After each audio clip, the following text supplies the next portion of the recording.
우리 구약 성경에서 이스라엘 백성들이 범죄하고 타락했을 때 종교 개혁으로 이끌었던 왕이 두 명이 있습니다. 한 사람은 요시야이고 또 한 사람은 히스기야입니다. 이 히스기야는 미가라는 선지자, 오늘 읽은 성경 말씀을 기록한 미가와 같은 시대에 있었고, 미가의 역할을 통해서 히스기야가 종교 개혁을 단행을 했다고 그렇게 저는 생각하고 있고, 또 성경에서도 그렇게 가르치고 있습니다. 그런데 히스기야가 종교 개혁을 단행할 때에 히스기야는 평생 동안 잊어버릴 수 없는 그런 엄청난 대형 사건을 경험하게 됩니다. 열왕기하 18장 1절에서 10절에 있는 말씀에 보면, 히스기야가 왕이 되고 나서 제 4년이 되었을 때에 아시리아의 왕이었던 살마네셀이, 히스기야는 남쪽 유다의 왕이었는데 북쪽 이스라엘의 수도였던 사마리아를 포위 공격하는 그런 사건이 있었고, 3년 후에 그 성읍을 함락시켰다고 그렇게 말하고 있습니다. 그냥 이렇게 기록되어 있으니까 이게 어떤 상황인지 여러분들이 짐작하기가 쉽지가 않을 텐데요. 사마리아는 원래 산꼭대기에 있는 도시입니다. 사진을 보시면 바로 저 곳이 사마리아라는 도시입니다. 그런데 저 도시를 아시리아 군인들이 와서 산 밑에서 포위 공격을 하면, 그걸 3년 동안이라고 했으니까 저 안에 살고 있는 사람들은 어땠을 것 같습니까? 아마 한두 달 만에 먹을 양식이 다 떨어졌을 테고요. 물은 또 어떻게 구했겠습니까? 보시는 것처럼 우리나라하고는 달리 물 구하기가 쉽지 않은 그런 나라가 이스라엘인데, 저기를 3년 동안 포위 공격을 했었기 때문에 그 속에 있는 사람들은 거의 대부분 굶어 죽거나, 살아남은 사람들은 포로로 끌려가는 그런 비참한 일을 겪었습니다. 유사한 상황을 경험했던 내용을 잠시 들다 보면 얼마나 비극적인 것이었는지를 우리가 짐작을 할 수가 있습니다. 우리가 잘 알고 있는 아브라함이 원래 살았던 동네가 갈대아 우르라는 도시지 않습니까? 그 나라가 엘람이라는 나라에 의해서 정복을 당해서 망할 때에 그때 그 성중에서 죽어가면서 글을 남겼던 것이 고고학자들에 의해서 발굴이 되었습니다. 내용이 이렇습니다. 배고픔이 홍수처럼 도시를 가득 채웠다. 백성들은 숨을 헐떡거렸고 왕은 궁전에서 하루 종일 무겁게 숨을 몰아쉬었다. 백성들은 손으로 목을 치며 부르짖었다. 언제쯤 우리는 이 재앙에 의해 끝장날까? 우르 안에도 죽음이 있고 우르 밖에도 죽음이 있도다. 우르 안에서 우리는 가뭄에 의해 죽어가고 있고 우르 밖에는 엘람인의 무기에 의해 죽어간다. 엘람은 불어오르는 홍수 같은 기세로 죽은 자의 영혼만 남겼고 사람들은 진흙토기처럼 부서졌다.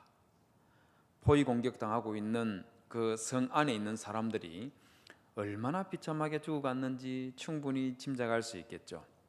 말 그대로 성 안에 있는 사람들은 먹을 것이 없어서 굶주림 가운데 그렇게 진흙더미 위에서 길거리에서 나뒹굴고 있어도 이들에게 도와줄 수 있는 손길은 전혀 기대할 수가 없었습니다.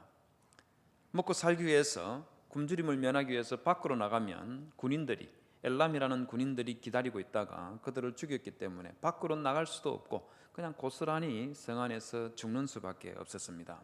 그런데 여러분, 이 갈대아 우르가 엘람에 의해서 공격당할 때 당했던 이 고통은요, 사마리아 사람들이 아시리아에 의해 공격을 받을 때 당했던 고통하고 비교하면 조금 수준이 한껏 저는 낮았다고 생각합니다. 왜 그러냐면요, 아시리아 사람들은 역사상 그 유래를 찾아볼 수 없을 정도로 굉장히 잔인한 사람들이었습니다.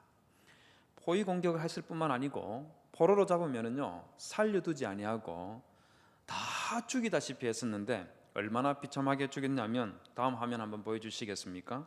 저게 무엇하는 장면 같아 보입니까? 무엇하는 것 같아 보입니까? 포로로 잡은 사람을 칼로 목을 베어서 목을 잘라내어서 참수하고 있는 그런 장면입니다. 그 다음 장면 한번 보실까요? 저건 뭐 하는 것 같아 보입니까?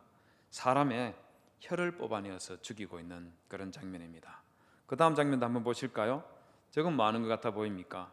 저건 사람의 피부 겁질을 벗겨서 죽이고 있는 그런 장면입니다.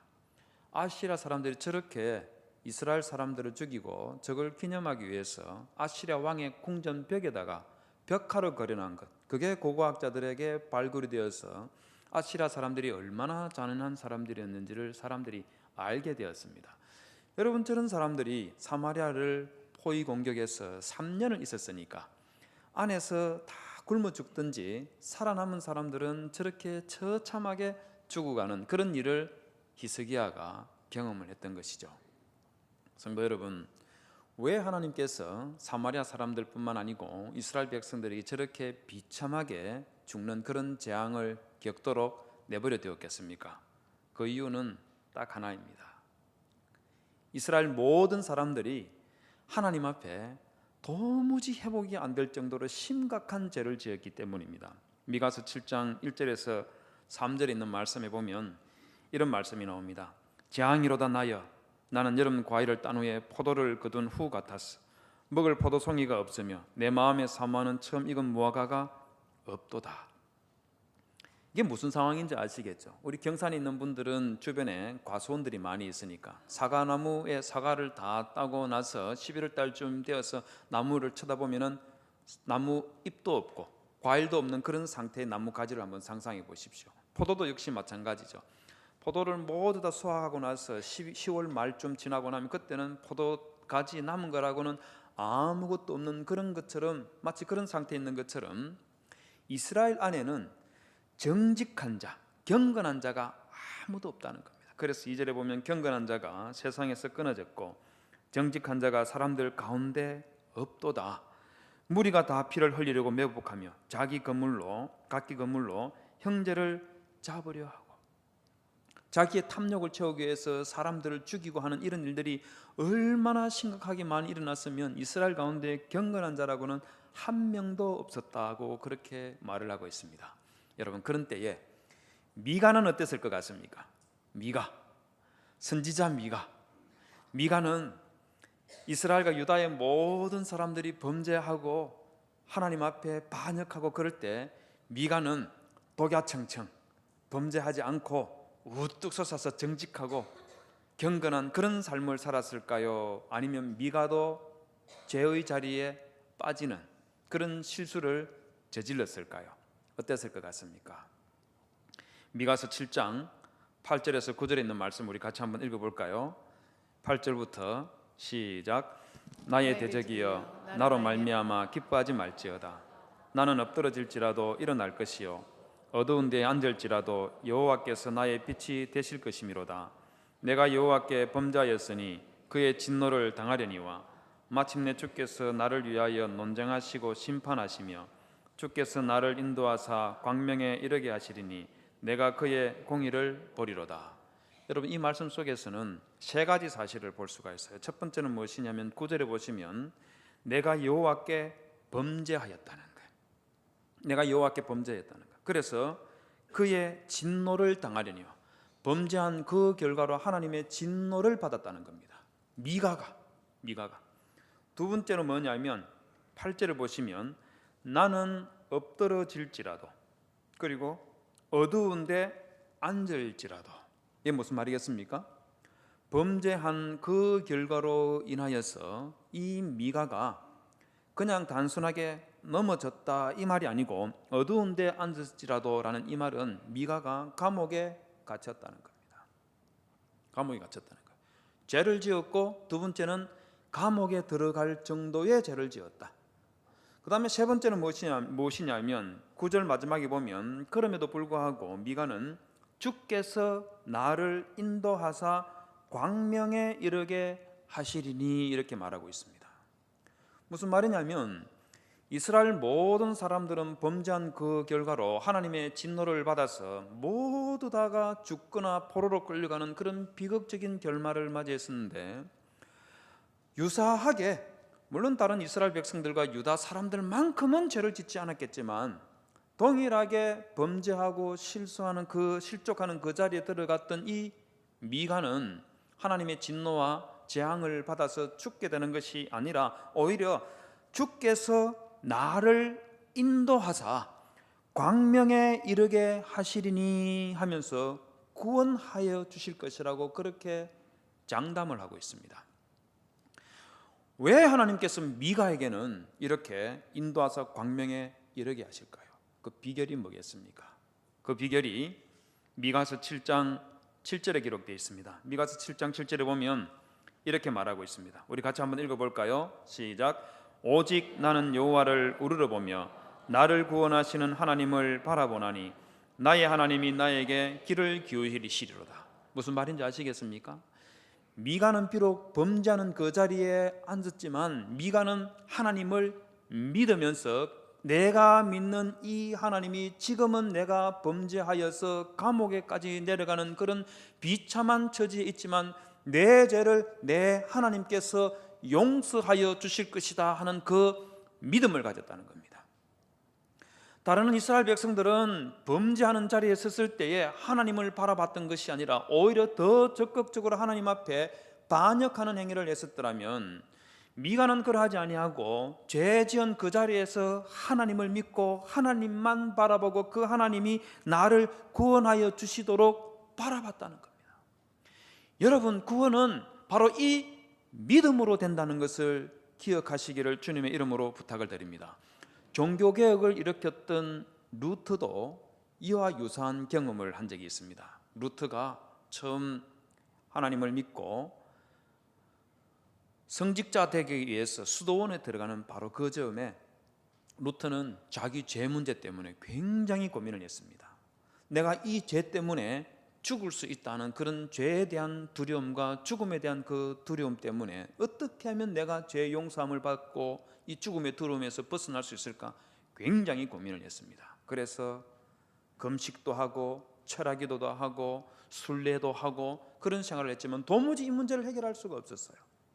그래서 마침내 루트는 어디를 가느냐 하면 로마 교황청이 있는 이 로마로 가면 거기 가면은 아키바실리카 오브 세인트 존스 레턴이라는 그런 건물이 있습니다. 저 건물에 들어가면 그 건물 안에 계단이 있어요. 보시는 것처럼 이런 계단이 있는데 다음 장 넘겨봐 주시겠습니까? 저 계단이 어떤 계단이냐면은 예수님께서 십자가에 못 박혀 돌아가실 때에 빌라도가 예수님을 체포하여서 끌고 갔던 그 계단인데 그 계단에 나무들을 원래 나무 계단인데 이 나무들을 전부 다 떼가지고 가톨릭 교회가 지금까지도 저것을 보관하고 있습니다. 지금 저 사진은 원래 이 계단을 다시 보수 수리하고 나서 기념 촬영한 겁니다. 그런데 로마 교황이 무엇을 가리키느냐 하면 예수님께서 저 계단을 끌려 올라갔던 그 효과가 지금 여전히 있어서 저 계단을 무릎을 꿇고 무릎으로 기어서 저 계단 꼭대기까지 올라가면 자신이 지은 모든 죄를 하나님께서 용서하여 주신다. 그렇게 가르쳤습니다. 그래서 다음 장면 보십시오. 저렇게 사람들이 저 계단을 무릎을 꿇고 기어서 저 계단 꼭대기까지 28개로 되어 있는 저 계단 꼭대기까지 기어서 올라가는 것을 지금까지 행하고 있습니다. 루트도 자신의 죄를 용서받고 싶었어. 자신의 죄의 문제를 해결하고 싶은 그런 일념에서 저곳에 올라가서 무릎을 꿇고 기어서 저 계단 꼭대기까지 다 올라가는 그 일을 합니다. 그런데 꼭대기까지 올라가서 루트가 무엇을 보게 되느냐 하면 다음 장면 넘겨봐 주시겠습니까? 그 꼭대기 올라갔더니만은 이 가톨릭의 제사장, 이 사제들이 성직자들이 거기에서 면죄부를 판다든지 제가 금요일날 여러분들에게 말씀을 드렸던 것처럼 그 출처도 알 수 없는 베들레헴 마곡간에서 가져왔다는 그런 지푸라기 같은 거 있지 않습니까? 그런 것들을 팔면서 이거 사면 그 사람은 죄 용서함을 받는다, 면죄부를 사라, 그러고 있는 거예요. 그걸 봤던 이 루트가 너무너무 낙심이 되었어. 이 계단을 타고 올라가면 자기가 지었던 모든 죄를 용서받고 연옥으로부터 그 영혼이 구원받는 일이 일어난다고 그렇게 말하지만, 그러나 루트는 그게 도착했을 때 깊은 의문을 가지게 됩니다. 그러면서 이렇게 말합니다. Who knows whether this is true? 이게 진실이라는 것을 어떻게 아느냐? 이 계단 타고 올라가면 내가 구원받을 수 있다는 것을 그걸 어떻게 아느냐? 알 수 없다는 거죠. 여러분, 루트만 그렇게 의문한 것이 아니라 사실상 여러분, 저 계단 올라간다고 구원받고 제 문제가 다 해결될 것 같으면 우리 모두 전부 다 그 계단 찾아가야죠. 거기에 팔고 있는 지푸라기 하나, 그게 뭐라고, 그거 하나 사서 주머니에 넣어 있으면 내가 구원받는다는 게 그게 분명하다면 그거 몇 천만 원 들여서 사야 될 거 아니겠어요?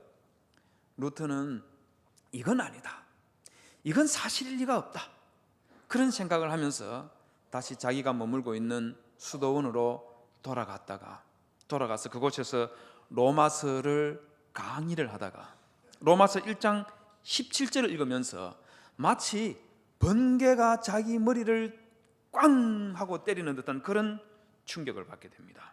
로마서 1장 17절 우리 같이 한번 읽어볼까요? 시작. 복음에는 하나님의 의가 나타나서 믿음으로 믿음에 이르게 하나니 기록된 바 오직 의인은 믿음으로 말미암아 살리라 함과 같으니라. 여러분, 구원에 이르는 것은 면죄부 하나 산다고 되는 것이 아니고 교회에 있는 어떤 물건 하나 내 집에 소유하고 있는다고 해서 구원에 이르는 것이 아니라 오직 의인은 믿음으로 말미암아 살리라 하는 이것이 유일한 진리인 거예요. 다른 방법으로 구원에 이를 수 있는 것이 아니라 오직 예수 그리스도를 믿는 그 믿음으로 우리가 죄 용서함을 받을 수가 있고, 예수 그리스도를 믿는 그 믿음으로 말미암아 우리는 하나님의 나라에 가서 영원토록 살 수 있다는 것을 믿으시기를 주님의 이름으로 부탁을 드립니다. 여러분, 루트가 이 말씀을 읽는 순간에 너무 큰 충격을 받으면서 그때 느꼈던 감정을 이렇게 기록하고 있습니다. Here I felt as if I were entirely born again. 마치 내가 다시 태어난 것 같다. 다음 장 한번 넘겨봐 주시겠습니까? 그러면서 내 자신이 마치 활짝 열린 문을 통해서 천국으로 들어가는 듯한 그런 느낌을 받았다, 그렇게 말하고 있습니다. 루트가 지금 그 순간에 진짜로 천국 들어간 것이 아니고요, 오직 의인은 믿음으로 말미암아 살리라 하는 이 말씀을 딱 듣고 깨닫는 순간에 자기 자신은 바로 지금 천국에 있는 듯한 그런 마음이 들었다고 그렇게 말하고 있습니다. 성도 여러분, 루트가 그와 같은 그런 은혜와 감동을 받은 것처럼 동일하게 성도 여러분, 우리 하나님께서 여러분들을 구원하시는 유일한 방편이 있다면 그것은 예수 그리스도에 대한 믿음밖에 없다 하는 것을 기억하시기를 바랍니다. 그래서 로마서 7장 24절에서 25절에 보면 바울이 이렇게 고백하고 있습니다. 오호라, 나는 공고한 사람이로다. 이 사망의 몸에서 누가 나를 건져내라. 오호라, 나는 공고한 사람이로다. 누가 나를, 이 사망의 몸에서 누가 나를 건져낼 수 있으랴? 나를 이 사망의 몸에서 건져낼 수 있는 사람은, 존재는 딱 한 분밖에 없다고 25절에서 말하고 있습니다. 우리 주 예수 그리스도로 말미암아 하나님께 감사하리로다. 여러분, 우리 주 예수 그리스도만 여러분들을 구원할 수 있고 그분에 대한 믿음만이 여러분들을 살리신다 하는 이 진리의 말씀을 깊이 마음에 새기시고, 다른 여러 가지 터무니없는 구원의 방편을 이야기하는 사람들이 여러분들의 주위에 혹시 나타나면 여러분 강하게 부정하고 우리 주님 앞에 참 믿음을 가지기 위해서 여러분 하나님을 더 붙잡고 메어 달리는 그런 성도님들이 되시기를 주님의 이름으로 부탁을 드립니다. 여러분, 히스기야가 종교개혁을 단행하기 시작할 때에 우리 유다 사람들이 북쪽 이스라엘 사마리아가 멸명하는 이 시점에 우리 유다가 다시 살아나려면 하나님 앞에 회개해야 되겠다, 이 마음을 굳게 가지고 첫 번째, 그리고 그 결심을 한 첫 번째 유월절과 무교절에 우리 하나님께 굉장히 많은 제물을 바쳐드렸습니다. 역대하 30장 21절에서 24절에 보면 7일 동안 무교절을 지키면서 24절에 보면 유다 왕 히스기야가 수송아지 1000마리와 양 7000마리를 회중에게 주어서 제사 드리고 그것을 나누어 먹을 수 있게 했다고 말하고 있습니다. 뿐만 아니고 방백들도 수송아지 1000마리와 양 10,000마리를 회중에게 주어서 하나님께 제물로 드리고 또 나누어 먹도록 그렇게 했다고 말을 하고 있습니다. 여러분, 참 잘한 것 같아 보이죠. 그런데 이와 같은 일을 했던 그 일을 반영하면서 미가서 6장 6절에서 이렇게 말합니다. 내가 무엇을 가지고 여호와 앞에 나아가며 높으신 하나님께 경배할까? 내가 번제물로 1년 된 송아지를 가지고 그 앞에 나아갈까? 여호와께서 천천의 순양이나 만만의 강물 같은 기름을 기뻐하실까? 미가가 히스기야와 그의 신하들에게 묻는 겁니다. 너희들은 지금 하나님 앞에 회개하고자 하는 그런 마음에서 양을 1000마리, 10,000마리 이렇게 하나님께 갖다 바치고 있는데 하나님께서 정말 기뻐하는 것, 하나님께서 너희들에게 구하는 것이 그것이 이와 같이 제물을 많이 바치는 것, 이것 원하는 것일까? 그 말하고 난 다음에는 이렇게 미가가 말을 이어가고 있습니다. 내 허물을 위하여 내 맏아들을 내 영혼의 죄로 말미암아 내 몸에 열매를 드릴까? 여러분, 이쯤에서 미가가 깜짝 놀랄 말을 했습니다. 왜 깜짝 놀랄 말을 하느냐면 하나님 앞에 양을 바치고 송아지를 바치는 것은 제사 드릴 때 늘 하는 일이지 않습니까? 그런데 지금 7절 마지막에서는 미가가 히스기야에게 그리고 이스라엘 백성들에게 뭐라고 도전을 했느냐면 내 허물, 내 죄 때문에 내 자식을 하나님께 제물로 바쳐드리는 이 일을 할까? 이걸 말하고 있는 거예요. 여러분, 이거는 이스라엘 백성들이 하는 일이 아니에요.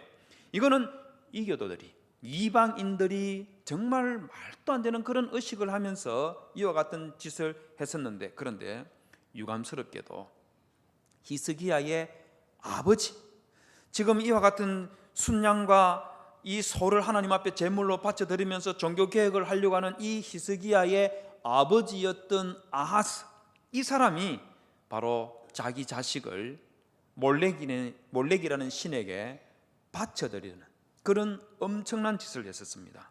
역대하 28장 1절에서 4절에 있는 말씀을 보면 아하스가 3절로 바로 내려가면 또 흰놈의 아들 골짜기에서 분향하고 여호와께서 이스라엘 자손 앞에서 쫓아내신 이방 사람의 가증한 일을 본받아 그의 자녀들을 어떻게 했다고요? 불사르고. 여러분, 여기서 말하는 그의 자녀들을 불사르고라고 이 말은 몰렉이라는 신에게 자기의 자식을 바쳐드렸다, 그 말인 겁니다. 이 몰렉이라는 신이 어떻게 생겼냐면요, 다음 화면 한번 보여주십시오. 저기 보면 머리 부분 한번 보십시오. 머리는 소 대가리 모양을 하고 있고 몸은 사람 모양을 하고 있습니다. 죄송합니다. 이 강대상에서 설교하면서 소머리라고 해야 되는데 소 대가리라고 해서 죄송합니다. 소국밥 같은 경우는 소머리 국밥 해야지 밥맛이 있고 소대가리 국밥에는 밥맛이 떨어질 수 있기 때문에 그래서 소대가리 국밥이라고 말하면 안 되고 소머리 국밥이라고 그렇게 말해야 되겠죠. 그런데 저거는 우상인데 저걸 소머리라고 한들 어떠며 또 소대가리라고 한들 좀 어떡하겠습니까? 그래도 이 설교 시간이니까 소대가리라고 하지 않고 소머리라고 그렇게 하도록 하겠습니다. 머리는 소머리 모양을 하고 있고 몸통은 사람 몸통을 하고 있는데 저게 전부 다 청동으로 만들었습니다. 청동으로 만들고 속은 텅 비어 있어요. 그런데 저 그림 밑을 보면 불을 피우고 있는 장면이 그려져 있죠, 그죠? 저기에서 불을 막 장작을 가져다가 불을 피우면 저 청동으로 만들어진 우상 저게 어떻게 되겠습니까? 벌겋게 달아오르겠죠. 그런데 저 우상 손 부분을 보십시오. 손을 앞으로 쭉 뻗고 있는데 거기에 어떤 사람이 아이 하나를 올리고 있는 그런 모습 눈에 들어옵니까? 여러분, 저 아이를 저 손에 올리면 어떻게 되겠습니까? 살이 익어버리겠죠. 그럼 아이가 뜨거우니까 너무 고통스러우니까 막 자지러지듯이 울 거 아니겠어요? 그럼 그 소리를 듣고 부모가 마음을 바꾸어서 아이를 바치는 것을 포기하지 않도록 하기 위해서 저 앞에 보십시오. 막 사람들이 북을 치고 나팔을 불고 그러고 있는데 저게 왜 나팔 불고 북을 치고 있냐면 아이의 울음소리가 부모의 귀에 들어가지 않도록 그걸 방해하기 위해서 저러고 있는 거예요. 저렇게 아이를 팔 위에 올렸다가 그리고 나서는 이었고 몰래게 제사장이 저 우상의 가슴 부분이 구멍이 뻥 뚫려 있습니다. 거기에다가 아이를 밀어 넣습니다. 그럼 어떻게 되겠습니까? 어떻게 되겠어요? 당연히 아이는 죽죠. 그런데 죽는 것으로 끝날까요? 죽는 것으로 끝나는 것이 아니고 저 아이는 저기에 들어가는 순간에 불에 타서 죄도 찾을 수 없을 정도로 완전히 소각되어 버리겠죠. 그런데 여러분, 이런 식으로 자기 자식을 몰렉신에게 불태워 바치는 이런 제사 의식을 했던 것이 아하스가 얼마나 많이 했느냐면 역대하 28장 3절에 보면 이렇게 말하고 있습니다. 또 흰놈의 아들 골짜기에서 분향하고 여호와께서 이스라엘 자손 앞에서 쫓아내신 이방 사람들이 가정한 일을 본받아 뭐라고 했습니까? 그의 자녀들을 불사르고 뭐라고 했습니까? 그의 자녀들이라고 했어요. 자녀들이라는 말은 아들 한 명만 불태워 죽인 것이 아니고 아들과 딸, 복수들이라고 했으니까 최소한 2명 이상의 자기 자식을 저렇게 불태워 죽이는 그런 일을 했다는 겁니다. 그러다 보니까 미가가 히스기야에게 내가 내 아들을, 내 맏아들을 나의 죄를 인하여서 그에게 바칠까 이 말을 했는 겁니다. 여러분, 하나님께서 원하시는 것이 이와 같은 제사일까요? 아닙니다.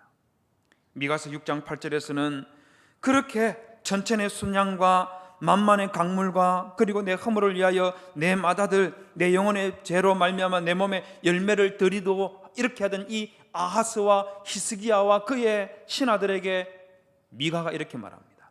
사람아, 주께서 선한 것이 무엇임을 내게 보이셨나니 여호와께서 내게 구하시는 것은 오직 정의를 행하며 인자를 사랑하며 겸손하게 내 하나님과 함께하는 것이 아니냐. 여러분, 이 말씀에서는요 굉장히 중요한 특징이 몇 가지가 있습니다.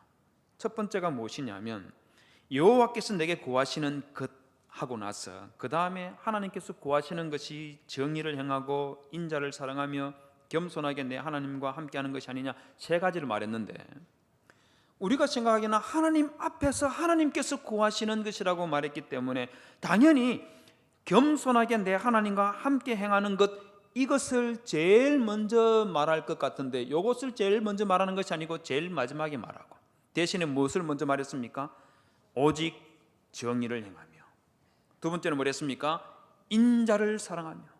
여기서 말하는 이 인자라는 것은 사람을 말하는 게 아닙니다. 여기서 말하는 인자는 히브리어로 헤세드, 하나님께서 우리에게 베풀어 주시는 그 자비와 그 사랑, 그리고 그렇게 받은 사랑을 다른 사람에게 나누어주는, 그 자비와 사랑을 다른 사람에게 나누어주는 그것을 사랑하는 것이라는 그런 의미입니다. 바로 이 부분을 미가는 먼저 앞세웠다는 거예요. 정의를 행하고 인자를 사랑하는 것, 이것을 먼저 앞세웠다는 것이 굉장히 특이하다는 겁니다. 왜 그랬겠습니까? 이스라엘 백성들이 자신들의 탐욕을 채우기 위해서 수많은 사람들을 죽였지 않습니까? 형제를 죽이고 남편을 죽이고 아내를 죽이고 부모를 죽이고 자식을 죽이고 하는 그런 것들을 보면서 정말 이스라엘 백성 너희들이 하나님 앞에 회개하려면 하나님께서 원하시는 것은 재물을 원하는 것이 아니라 정의를 행하며 인자를 사랑하는 것이다, 이걸 먼저 말했던 거예요. 그런데 여러분, 이 말을 하기에 앞서 가지고 미가가 또 먼저 전제 조건으로 이스라엘 백성들에 말하고 있는 것이 있습니다. 그게 무엇이냐면 사람아, 주께서 선한 것이 무엇임을 내게 보이셨나니 라고 말했는데 여러분, 여기에 굉장히 특이한 현상이 하나 있습니다. 그게 뭐냐면 사람아 라고 했다는 거예요. 왜 이게 특이한 현상이냐면 미가서에서는요 이스라엘 백성들, 유다 백성들을 부를 때 미가가 항상 사용했던 표현이 무엇이냐면 야곱의 자손들아, 야곱의 백성들아, 이스라엘 백성들아, 이런 표현을 썼었어요. 그런데 미가서에서 유일하게 딱 한 번 미가서 6장 8절에서는 야곱의 자손들아 이렇게 말하지 아니하고 사람아. 여러분, 왜 사람아라고 했을까요? 이 사람아라는 이 표현의 히브리어가 무엇이냐면요, 여러분들이 아는 겁니다. 뭘까요? 아담, 아담 하고 부른 거예요.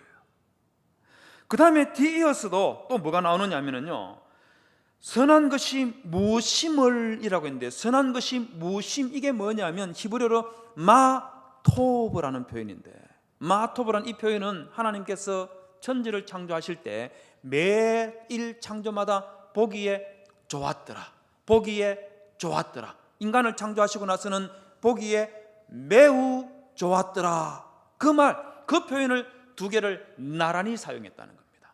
왜 그랬을까요?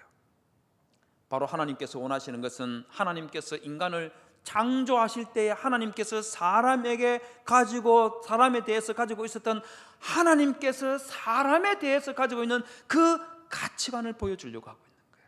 여러분, 고대 메소포타미아 사람들은 인간에 대해서 굉장히 부정적인 그런 생각들을 하였습니다. 얼마나 부정적인 생각을 가지고 있었냐 하면요, 마르둑이라는 이 창조신이 악마의 신, 용의 신을 죽여서 하늘과 땅을 만들게 됩니다.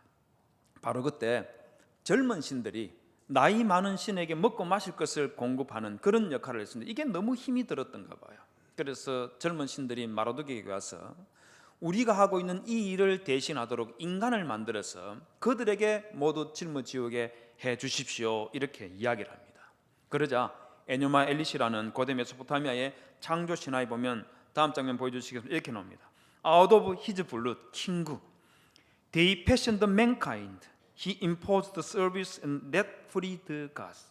이게 무슨 말이냐면요, 그 말을 듣고 마르둑이라는 신이 어떻게 하느냐면, 티아메트라는 용의 신, 악마의 신, 그 악마의 신의 꼬봉이었던, 최고 사령관이었던 뱀신 살무사를 죽여가지고 그 살무사의 피와 진흙을 섞어서, 그리고는 인간을 만들고 젊은 신들이 하는 그 모든 일들은 전부 다 인간에게 부여했고 신들은 자유롭게 쉬게 만들어졌다, 그 말하고 있는 겁니다. 여러분, 이 말을 한마디로 하면, 다시 정의하면 이게 무슨 말이냐면요, 고대 메소포타미아 사람들은 인간은 근본적으로 악마의 더러운 피로 만들어졌기 때문에 태어나서 죽을 때까지 신들과 신의 아들이라고 불리는 왕들과 그의 가족들, 귀족들, 이들을 위해서 죽을 때까지 노동하다가 죽으면 되는 존재, 태생부터 더러운 존재라는 겁니다. 태생부터 악한 존재라는 거예요. 여러분, 그러나 우리 하나님께서는 창세기 1장 26절에서 뭐라고 말하냐면 그게 아니라는 거예요. 인간은 태생부터 더러운 존재, 노동하면서 죽도록 고생해야 되는 그런 존재가 아니라, 하나님이 이르시되 우리의 형상을 따라 우리의 모양대로 우리가 사람을 만들고, 인간은 하나님의 형상으로 지음받았고 하나님을 대신해서 이 세상에 있는 모든 피조물들을 다스리는 존재라고 그렇게 말씀을 하고 있습니다. 여러분, 여기에 그치지 아니하고 27절에서는 너무너무 중요한 말씀을 하십니다. 일반적으로 성도님들이, 목회자들이 주목하지 않는 그런 본문입니다. 27절에서 이렇게 말합니다. 하나님이 자기 형상, 곧 하나님의 형상대로 사람을 창조하시되, 누구를 창조했다고요? 남자와 여자를 창조하시고. 이 말은 무슨 말이냐면, 하나님께서 하나님의 형상으로 사람을 만들 때에 하나님께서 남자만 하나님의 형상으로 만들었다는 말이 아니에요. 하나님께서 여자만 하나님의 형상으로 만들었다는 말도 아닙니다. 이 말은 하나님께서 하나님의 형상으로 사람을 만들 때 남자도 하나님의 형상으로 만들었고 여자도 하나님의 형상으로 만들었고, 그래서 남자와 여자가 하나님 앞에서 모두 동일하게 평등한 존재다, 이 말을 하고 있는 거예요. 여러분, 놀랍지 않습니까? 이 말을 들을 때 이스라엘 백성들은 이집트에서 430년 동안 노예 생활을 했었습니다. 그들의 선조 때부터 시작해서 태어나서 죽을 때까지 노예로 살다가 죽고 갔던 그 사람들이 이스라엘 백성들인데, 그 이스라엘 백성들에게 하나님께서 아니야, 너희들은 태생부터 죽을 때까지 노예로 살아가는 그런 존재가 아니고 너희들은 하나님의 형상으로 지음받은 자야, 이렇게 말씀하시 주시는 것으로 끝나는 것이 아니고, 남자뿐만 아니고 남자와 여자가 모두 동일하게 하나님 앞에서 하나님의 형상으로 지음받은 평등한 존재라고 그렇게 말씀해 주시는 겁니다. 여러분, 이 말씀 하나님께서 선언적으로 말씀하고 이스라엘 백성들이 삶 속에서 지키지도 못할 그런 선언적인 말씀으로 주신 게 아니에요. 욥기 31장 13절에서 15절에 보면 욥이 놀라운 고백을 하고 있습니다. 13절에 보면 만일 남종이나 여종이 나와 더불어 쟁론할 때에 내가 그의 권리를 저버렸다냐. 이게 무슨 말인지 아시겠습니까? 욥이 자기 집에 있는 남종과 여종이 욥에게 와서 싸웠다는 거예요. 말다툼했다는 겁니다. 감히 남종과 여종이 욥에게 와서 말싸움을 했어요. 다투었어요. 그러나 욥이 뭐라고 했는지 아십니까? 내가 그의 권리를 저버렸다면, 권리를 저버리지 않았다는 겁니다. 남종과 여종이 무슨 권리를 말할까요? 남종과 여종이 무슨 권리를 말하겠습니까? 15절에 보십시오. 이렇게 말하고 있습니다. 나를 태 속에 만드신 이가 그도 만들지 아니하셨느냐? 우리를 뱃속에 지으신 이가 한 분이 아니시냐? 무슨 말이겠습니까? 욥 자신이 하나님의 형상으로 지음받았다면 욥 집에 있는 남종과 여종도 동일하게 하나님의 형상으로 지음을 받았다, 그 말을 하면서, 그러기 때문에 남종과 여종이 나에게 와서 논쟁하고 다투고 달려들 때에 욥이 그들을 해치지 않고 그들의 권리를 지켜주고 저버리지 않았다는 겁니다. 욥은 남자와 여자만 평등한 것이 아니고 여종들과 남종들도 그렇게 부자였던 이 욥의 주인 욥과 동일하게 하나님 앞에서 평등한 존재라고 그렇게 믿고 삶 속에서 살아냈던 것입니다. 성도 여러분, 여러분들은 남자이든 여자이든 구분할 것 없이, 또 여러분들 집에서 일하고 있는 외국인 노동자이든 아니면 부모님이든 자식이든 가릴 것 없이 모두 다 하나님의 형상으로 지음받아서 하나님 앞에 평등한 존재이라는 것을, 동일하게 하나님의 형상으로 지음받은 존재라는 것을 믿으시기를 주님의 이름으로 부탁을 드립니다. 여러분, 미가가 6장 8절에서 사람아 주께서 선한 것이 무엇임을 내게 보이셨나니 여호와께서 내게 고하시는 것은 오직 정의를 행하며 인자를 사랑하며 겸손하게 내 하나님과 함께 행하는 것이 아니냐.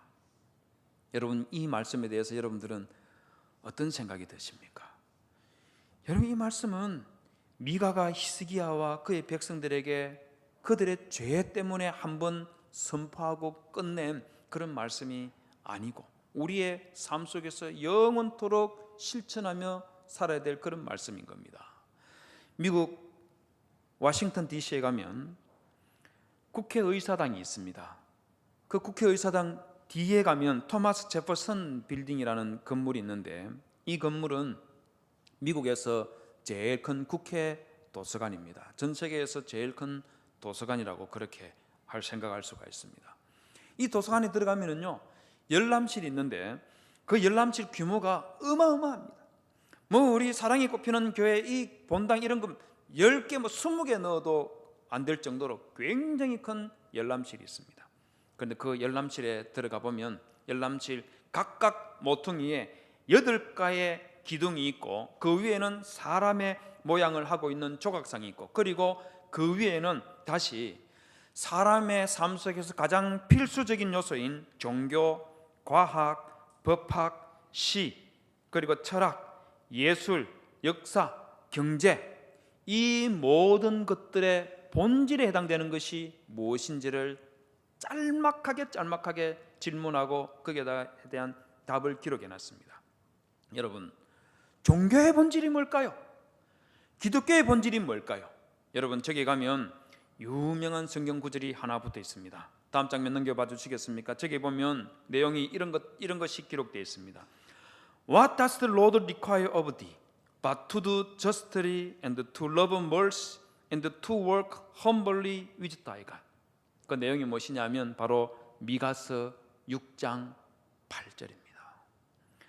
사람아 주께서 선한 것이 무엇임을 내게 보이셨나니 여호와께서 내게 고하시는 것은 오직 정의를 행하며 인자를 사랑하며 겸손하게 내 하나님과 함께 행하는 것이 아니냐. 이것이 모든 종교, 우리 기독교의 본질에 해당되는 것이라는 겁니다.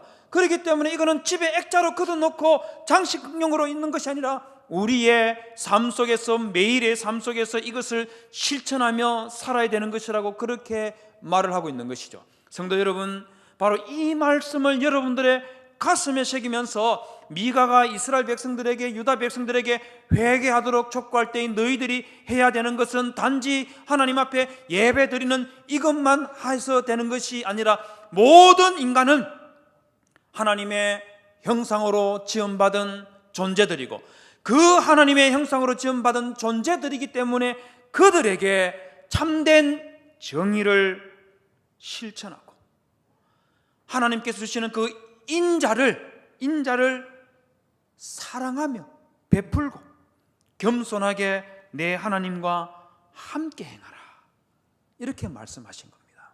성도 여러분, 미가가 했던 이 말씀은 바로 하나님의 말씀이고 히스기야뿐만 아니고 우리 모두에게 주시는 말씀이라는 것을 기억하시고, 성도 여러분들도 여러분들의 신앙생활 속에서 우리 하나님께서 여러분들에게 구하시는 바 정의를 행하고 인자를 사랑하고 겸손하게 주 하나님과 동행하시는 그런 복된 성도님들이 되시기를 주님의 이름으로 부탁을 드립니다.